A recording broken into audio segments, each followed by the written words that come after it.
রাজধানীর উত্তরার মাইলস্টোন স্কুলে আছেন সহকর্মী মাঝার ইমন। সেখানকার সব শেষ পরিস্থিতি জানতে চলে যাচ্ছি তার কাছে। ইমন, উপদেষ্টারা কালকের বৈঠকের বিষয়ে কি বলেছেন এবং কর্মসূচি প্রত্যাহার করে কি জানালেন শিক্ষার্থীরা, জানাবেন।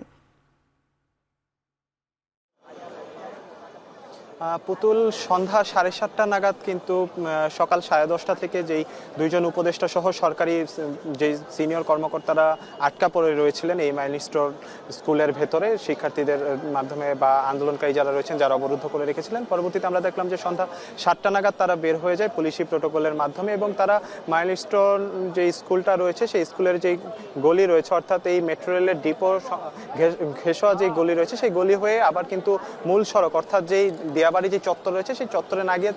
তারা মূলত মেট্রো রেলের যে ডিপো রয়েছে সেই ডিপোর ভেতরে দিয়ে প্রবেশ করে তারা এই স্থান ত্যাগ করে এবং পরবর্তীতে আমাদের সাথে শিক্ষার্থী এবং আইনশৃঙ্খলা বাহিনী উভয়ের সাথে কথা হয়। শিক্ষার্থীরা যেটি বলছেন যে আগামীকালকে সকালে তারা সচিবালয়ে যাবেন, স্বরাষ্ট্র উপদেষ্টার সঙ্গে বৈঠক করবেন, শিক্ষার্থীদের একটি প্রতিনিধি দল থাকবে এবং তাদের যেই 6 দফা দাবি রয়েছে সেই দাবির পক্ষে তাদের যে সমস্ত দায়িত্ব রয়েছে, কর্তব্য রয়েছে সেগুলো নিয়ে তারা আলোচনা করবেন এবং সরকারের পক্ষ থেকে তো সকাল থেকে আশ্বাসের কথা বলা হয়েছে, তবে শিক্ষার্থীরা যেটি বলছেন বারংবার আমাদের সাথে সেটা হচ্ছে যে তারা আর কোনো আশ্বাসে বিশ্বাস করতে চায় না। তারা মূলত মাঠ পর্যায়ে তাদের যে বাস্তব যেই পরিকল্পনা রয়েছে সরকারের সেই বিষয়টি তারা জানতে চায় এবং এখানে আমাদের সাথে আইনশৃঙ্খলা বাহিনীর সদস্যদের পক্ষ থেকে উত্তরা জোনের ডিসির সাথে আমাদের সঙ্গে কথা হয়েছে। তারা যেটি বলছেন যে এই আন্দোলনকে ঘিরে তারা একেবারে পুলিশ সহ আইনশৃঙ্খলা বাহিনীর সদস্য যারা রয়েছে তারা কিন্তু পেশাদারিত্বের আচরণ করেছে, অর্থাৎ সকালবেলা থেকে এখন পর্যন্ত তারা একেবারে শান্তিপূর্ণভাবে আন্দোলনকারী এবং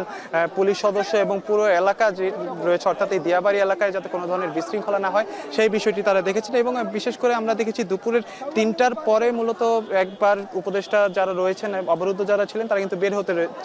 চেয়েছিলেন, কিন্তু তখন কিন্তু পরিস্থিতি ছিল না। পরবর্তীতে তারা আবার ভেতরে অবস্থান করে পরবর্তীতে আমরা দেখেছি যে দফায় দফায় আলোচনা হয় শিক্ষার্থীদের সঙ্গে, শিক্ষকের সঙ্গে, আইনশৃঙ্খলা বাহিনীর সঙ্গে, সরকারি বিভিন্ন ঊর্ধ্বতন কর্মকর্তা কর্মচারী রয়েছেন, বিভিন্ন পর্যায়ে আলাপ আলোচনা পরামর্শ সার্বিক বিভিন্ন রকমের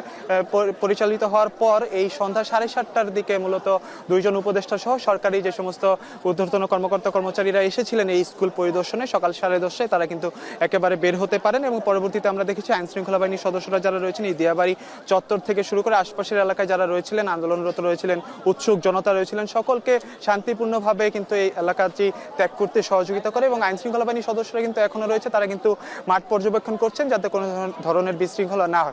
হয়। সব যদি আমি এক কথায় বলতে চাই যে দীর্ঘ 9 ঘন্টারও বেশি সময় অবরুদ্ধ থাকার পর আইন উপদেষ্টা এবং শিক্ষা উপদেষ্টা সহ সরকারি কর্মকর্তা কর্মচারীরা কিন্তু বের হয়েছেন এবং শিক্ষার্থীরা কিন্তু শান্তিপূর্ণভাবে অবস্থানে ছিলেন, মানব দেয়াল তৈরি করে তাদেরকে বের করেছেন এবং পরবর্তীতে আমরা যেটি দেখেছি যে শিক্ষার্থীরা যেটি বলছেন যে তারা যে অবস্থান কর্মসূচি ছিল সেটি কিন্তু তারা প্রত্যাহার করেছেন এবং আগামীকালকে স্বরাষ্ট্র উপদেষ্টার সঙ্গে তারা সচিবালয়ে বৈঠক করবেন। তো সবশেষ এই ছিল আমার কাছে দিয়াবাড়ি চত্বর থেকে শিক্ষা উপদেষ্টা আইন উপদেষ্টার পরবর্তীতে তাদের বের হওয়ার সবশেষ খবর এবং পরিস্থিতি।